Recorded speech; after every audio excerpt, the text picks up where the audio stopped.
నమస్కారం ETV news కి స్వాగతం ముందుగా ముఖ్యాంశాలు వైకాపా ఎమ్మెల్యే పిన్నెల్లి అరెస్టుకు వెనుకాడుతున్న పోలీసులు హైకోర్టు ఆదేశాల సాగుతో హత్యాయత్నం కేసులోనూ తాత్సారం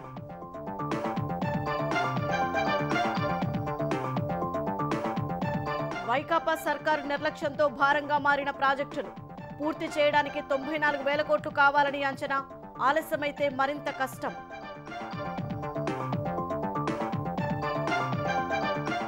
మేడిగడ్డ తాత్కాలిక మరమ్మతుల్లో కొత్త సమస్యలు 7వ బ్లాక్లో బయటపడిన భారీ బొంగ పూడ్చివేసిన ఇంజనీరింగ్ అధికారులు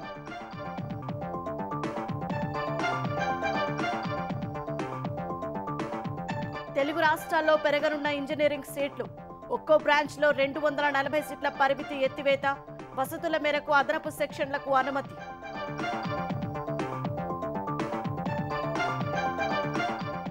భార్యను కర్కశంగా కడతేర్చిన భర్త ప్రమాదంగా చిత్రీకరించేందుకు యత్నించి కటకటాల పాలు హైదరాబాద్ బాచుపల్లిలో జరిగిన ఘటన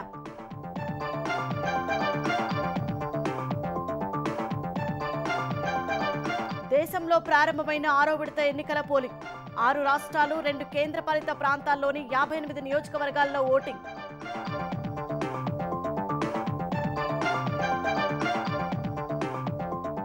ఐపీఎల్లో ఖరారైన ఫైనల్ బెర్తులు రేపు కోల్కతాతో తలపడనున్న హైదరాబాద్ రెండో క్వాలిఫైర్లో రాజస్థాన్పై 36 పరుగుల తేడాతో గెలుపు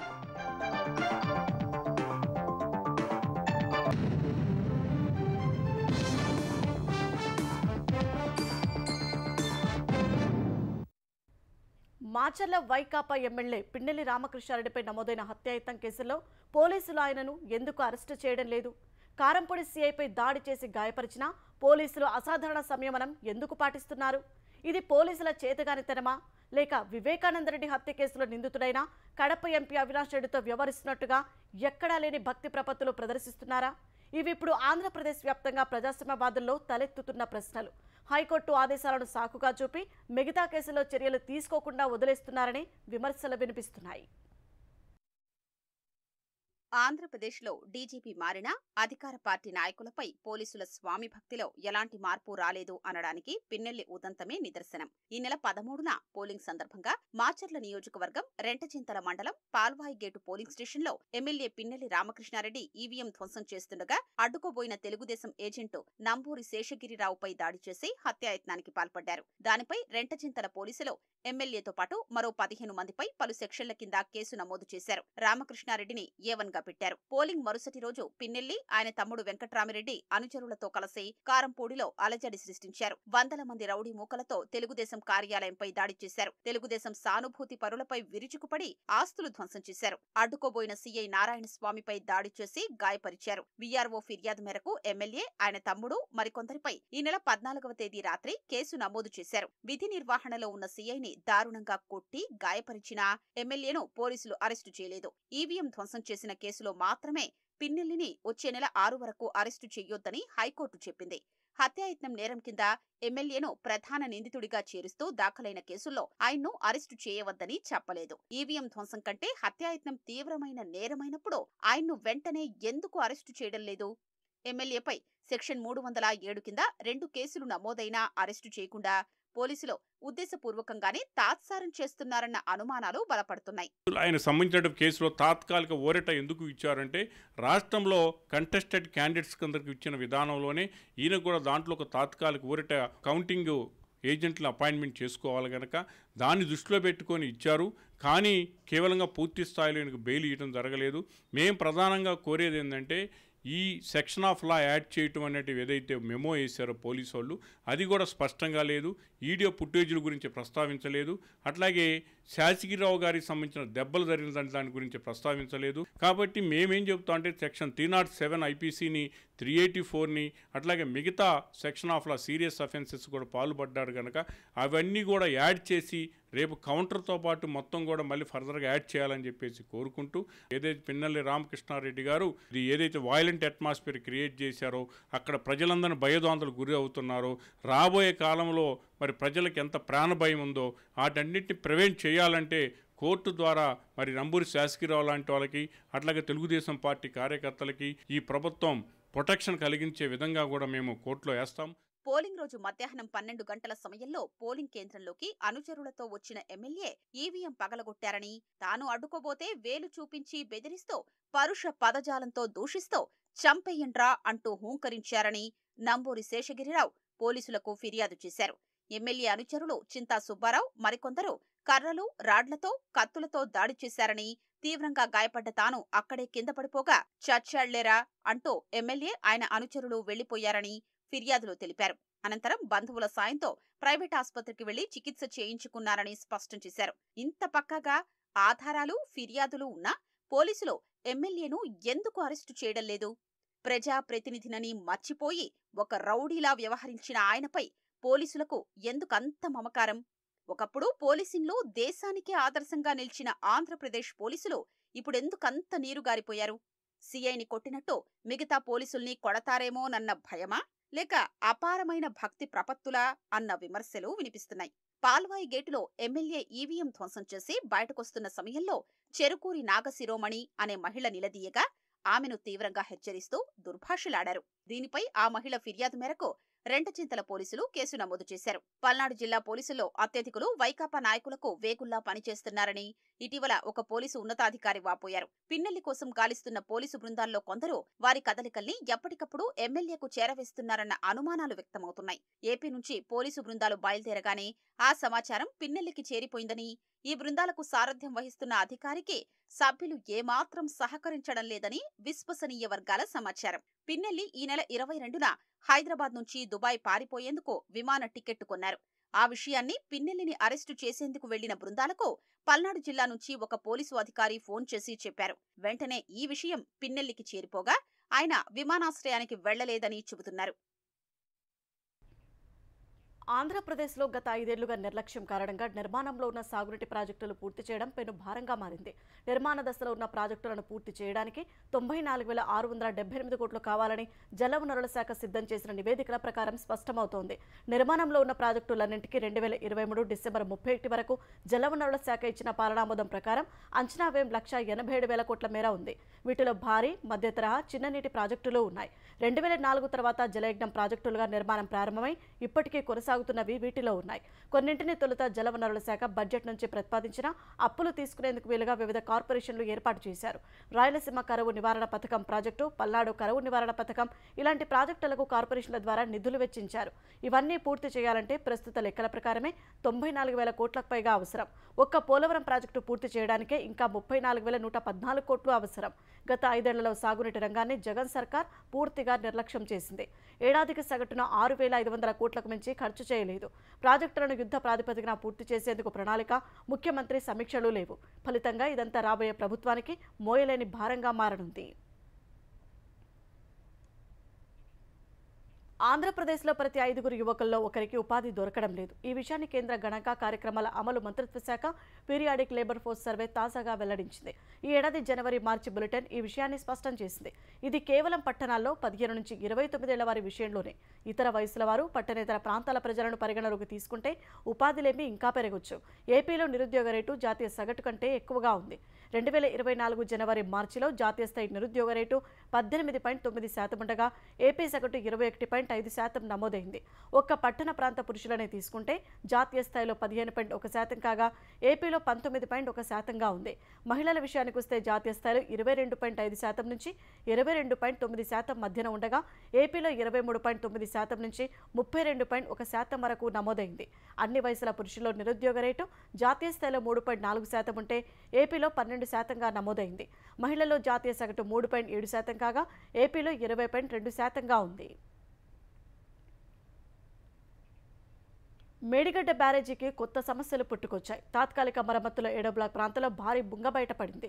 మరికొన్ని చిన్నవి కూడా ఏర్పడినట్లు గుర్తించి ఇంజనీరింగ్ అధికారులు పూడ్చివేశారు. మరోవైపు బ్యారేజీ నిర్మాణానికి ముందుగా జియోలాజికల్ సర్వే ఆఫ్ ఇండియా అధికారులు నిర్మాణ ప్రాంతాన్ని పరిశీలించి ఇచ్చిన ఇన్వెస్టిగేషన్ నివేదిక అందుబాటులో లేదని తెలిసింది. కాళేశ్వరం ప్రాజెక్టులో భాగమైన మేడిగడ్డ బ్యారేజీకి తాత్కాలిక మరమ్మతుల్లో కొత్త సమస్యలు పుట్టుకొస్తున్నాయి.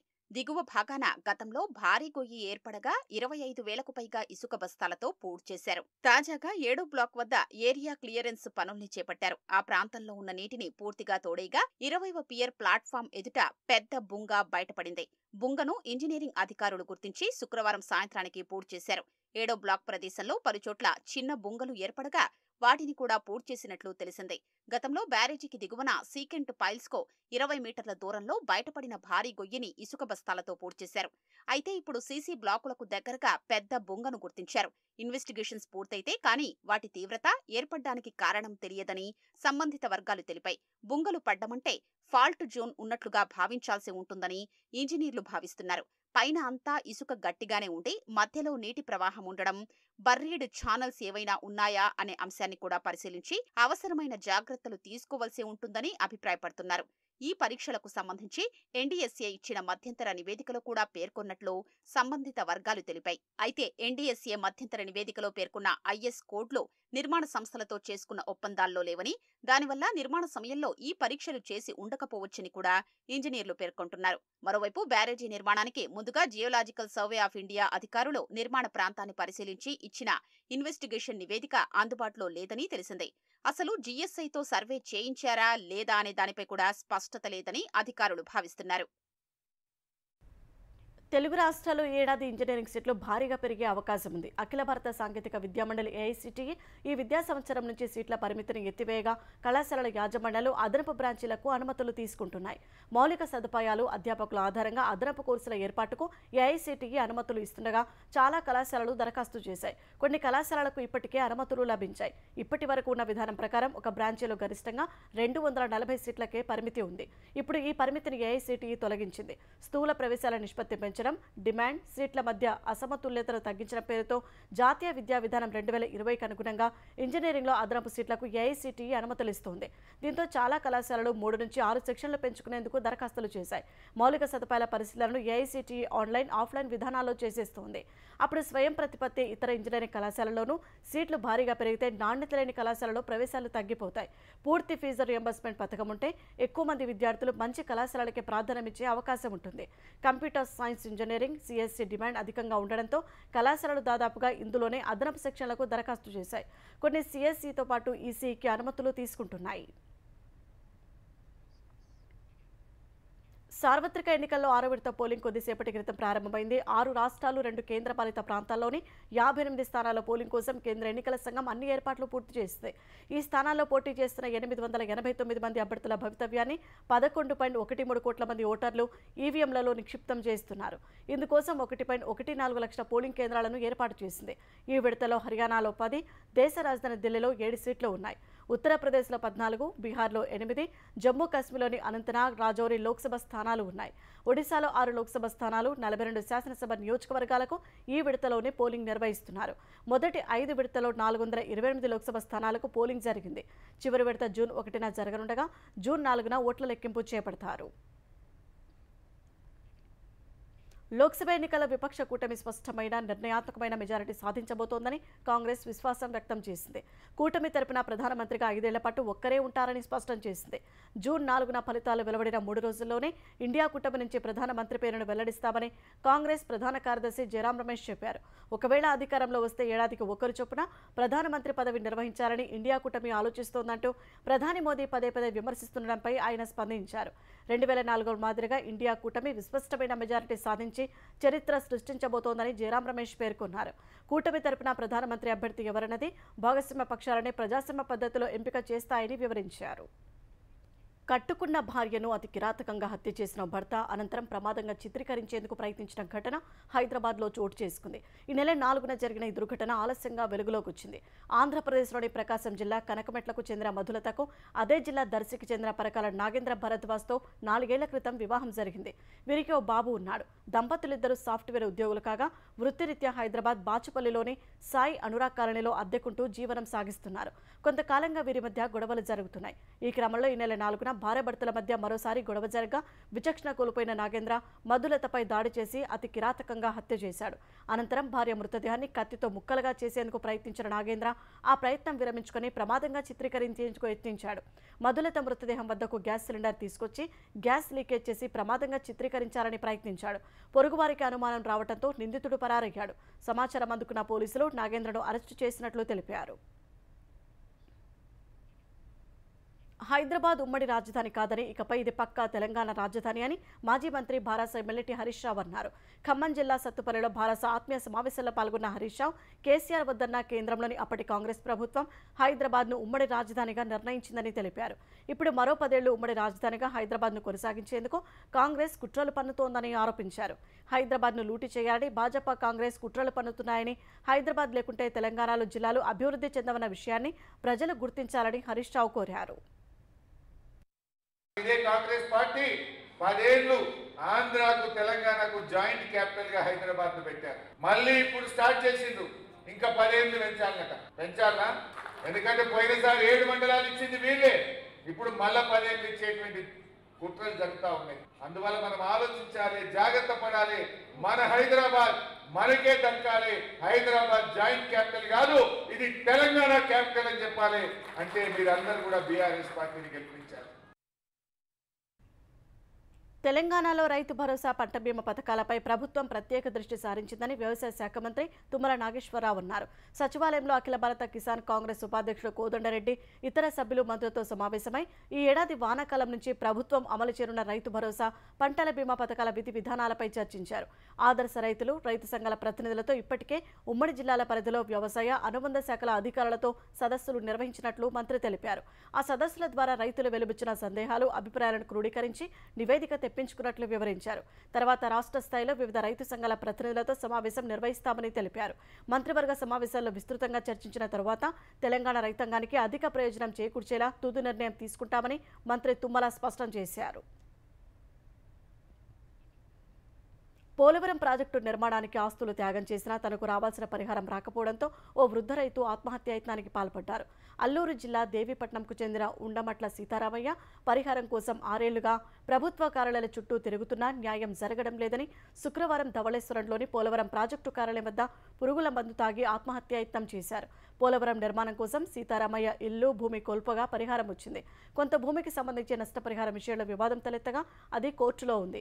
భూసేకరణ చట్టం ప్రకారం సీతారామయ్యకు 6.36 లక్షల రూపాయలు, 5 సెంట్ల స్థలం, ఇల్లు నిర్మించి అప్పగించాల్సి ఉన్నప్పటికీ అవేవీ దక్కలేదు. శుక్రవారం పోలవరం ప్రాజెక్టు కార్యాలయానికి వెళ్లిన ఆయన అక్కడి పరిపాలనాధికారి సెలవులో ఉండటంతో ఏవో అర్జునరావును కలిసి వినతి పత్రం అందజేశారు. 6 ఏళ్లుగా తిరుగుతున్న న్యాయం జరగలేదని ఆవేదన వ్యక్తం చేశారు. అక్కడి సిబ్బంది పునరావాస package file Rampachodavaram sub collector వద్ద పెండింగ్లో ఉందని కొంత దురుసుగా సమాధానం చెప్పినట్లు సమాచారం. దీంతో మనస్తాపానికి గురై అక్కడి నుంచి బయటకు వెళ్లిన ఆయన అరగంట తర్వాత తిరిగొచ్చి కార్యాలయం గడప మీదే శీతల పానీయంలో పురుగుమందు కలుపుకొని తాగి ఆత్మహత్యాయత్నానికి పాల్పడ్డారు. అధికారులు, సిబ్బంది బాధితుడిని ఆసుపత్రిలో చేర్పించారు. నంద్యాల జిల్లా డోన్ జాతీయ రహదారిపై జరిగిన రోడ్డు ప్రమాదంలో 3 యువకులు ప్రాణాలు కోల్పోయారు. జోరు వర్షంలో ఉంగరానిగుండ్ల గ్రామం వద్ద ద్విచక్ర వాహనంపై వెళ్తున్న 3 యువకులను గుర్తు తెలియని వాహనం ఢీకొట్టింది. ప్రమాదంలో ముని, ప్రభాకర్, దశరథ అనే యువకులు అక్కడికక్కడే మృతి చెందారు. మృతులు పెయింట్ పని నిమిత్తం గ్రామానికి వెళ్తుండగా ప్రమాదం జరిగిందని పోలీసులు తెలిపారు. ఘటనపై పోలీసులు కేసు నమోదు చేసి దర్యాప్తు చేపట్టారు.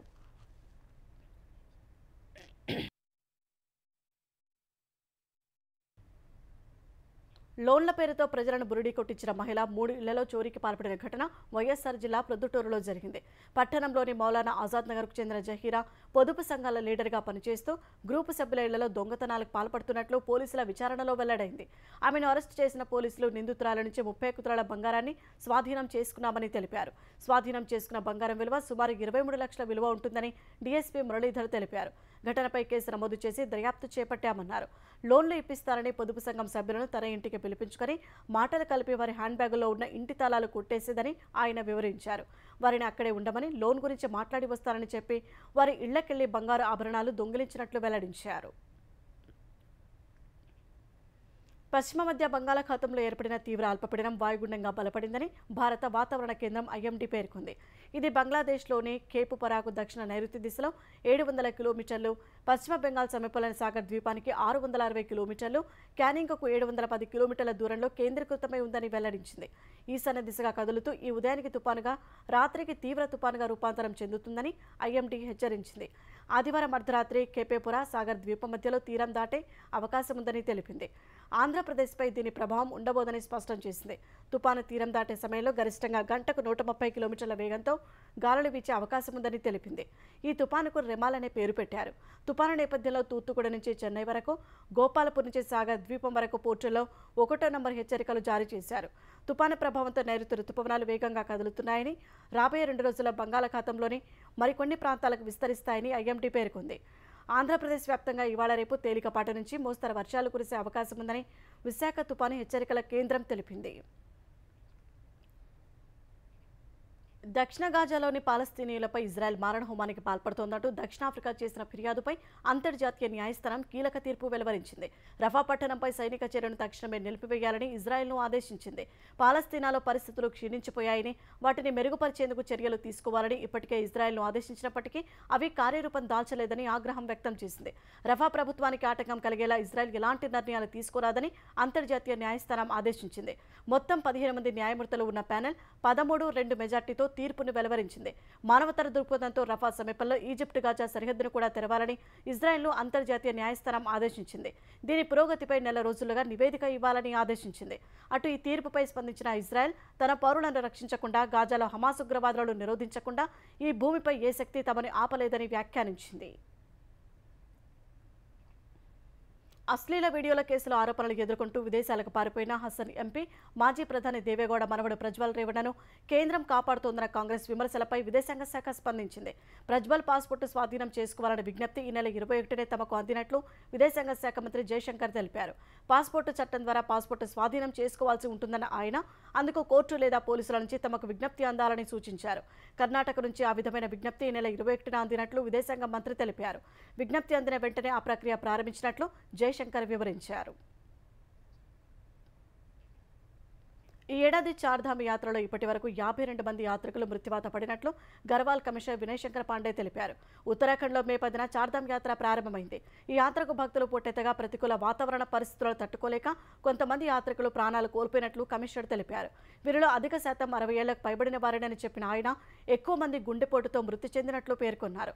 గంగోత్రిలో 3, యమునోత్రిలో 12 మంది, బద్రీనాథ్లో 14 మంది, కేదార్నాథ్లో 23 మంది మృతి చెందినట్లు చెప్పారు. 50 ఏళ్లకు పైబడి చార్ధామ్ యాత్రకు వెళ్లేవారు తప్పనిసరిగా వైద్య పరీక్షలు చేయించుకోవాలని ఆయన సూచించారు. మార్గమధ్యలో స్క్రీనింగ్ టెస్టులు నిర్వహిస్తున్నామన్న శంకర్ పాండే సరైన ఫిట్నెస్ లేకపోతే ప్రయాణించవద్దని సూచించారు. అప్పటికే యాత్రను కొనసాగించాలని భావిస్తే వారితో లేఖ రాయించుకుని ప్రయాణానికి అనుమతినిస్తున్నామని తెలిపారు. ఐపీఎల్ 17వ సీజన్లో ఫైనల్ బెర్తులు ఖరారయ్యాయి. ఆదివారం జరిగే తుది పోరులో కోల్కతాతో హైదరాబాద్ జట్టు తలపడనుంది. చెన్నై వేదికగా జరిగిన క్వాలిఫైర్ 2లో రాజస్థాన్ రాయల్స్పై 36 పరుగుల తేడాతో హైదరాబాద్ ఘన విజయం సాధించింది. టాస్ ఓడి తొలుత బ్యాటింగ్ చేసిన హైదరాబాద్ 20 ఓవర్లలో 9 వికెట్లు కోల్పోయి 175 పరుగులు చేసింది. క్లాసెన్ అర్ధశతకం చేయగా త్రిపాఠి 37, హెడ్ 34 పరుగులతో రాణించారు. ట్రెంట్ బౌల్ట్, ఆవేష్ ఖాన్ చెరో 3 వికెట్లు పడగొట్టారు. అనంతరం లక్ష్య ఛేదనలో హైదరాబాద్ బౌలర్ల దెబ్బకు రాజస్థాన్ 20 ఓవర్లలో 7 వికెట్లు కోల్పోయి 139 పరుగులకే పరిమితమైంది. ధ్రువ్ జురేల్ 56, యశస్వి జైస్వాల్ 42 పరుగులతో రాణించారు. మిగతా బ్యాటర్లు విఫలం కావడం వల్ల రాజస్థాన్ ఓటమి చవిచూసింది. హైదరాబాద్ బౌలర్లలో షాబాజ్ అహ్మద్ 3, అభిషేక్ శర్మ 2, కమీన్స్ నటరాజన్ 1 వికెట్ తీశారు. 2009, 2016లో విజేతగా నిలిచిన హైదరాబాద్ 2018లో తుదిపోరులో బోల్తా పడింది. మరోసారి ఫైనల్కు దూసుకొచ్చింది. భారత క్రికెట్ జట్టు ప్రధాన కోచ్ పదవి కోసం ఆస్ట్రేలియా మాజీ క్రికెటర్లు ఎవరిని సంప్రదించలేదని బీసీసీఐ ప్రధాన కార్యదర్శి జైషా స్పష్టం చేశారు. భారత క్రికెట్ స్వరూపాన్ని సరిగ్గా అర్థం చేసుకున్న వారి కోసమే తీవ్రంగా అన్వేషిస్తున్నట్టు తెలిపారు. తద్వారా తదుపరి కోచ్ కూడా భారతీయుడే ఉంటారని సంకేతాలు ఇచ్చారు. భారత జట్టు ప్రధాన కోచ్గా రాహుల్ ద్రవిడ్ పదవీకాలం జూన్ చివరికి ముగియనుండగా 3వ విడత కొనసాగేందుకు రాహుల్ సుముఖత వ్యక్తం చేయలేదు. ఈ నేపథ్యంలో భారత క్రికెట్ జట్టుకు కొత్త కోచ్ కోసం బీసీసీఐ దరఖాస్తులు ఆహ్వానించింది.